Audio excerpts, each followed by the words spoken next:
My TTNC gives you total control over the way your call queuing service works. To get started, click the Edit button next to the number you want to set up, and then select Call Queuing from your list of services. Your first option is to choose what your callers will hear while they're on hold. This can either be ringing, or if you have the appropriate licensing, music on hold. If you'd like calls to go through to voicemail or disconnect after a period of time, tick the Queue Timeout checkbox. Type how many seconds you'd like the caller to be on hold before the call times out. You can also choose to periodically play a message to your callers. Select the message from the drop-down and choose how often you'd like to play it. This message can either be something you've recorded yourself, or you can use one of our professional voice artists to record it for you.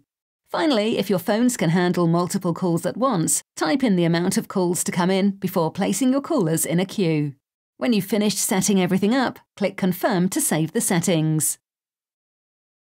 If you have any questions about setting up a service, adding new products to your account, or creating a brand new account with TTNC, simply give us a call on 020 3151 1000. Our experts are on hand to talk through your ideas and help put together a solution to suit you. You can find information about all our products on our website, or you can email sales@ttnc.co.uk and we can point you in the right direction.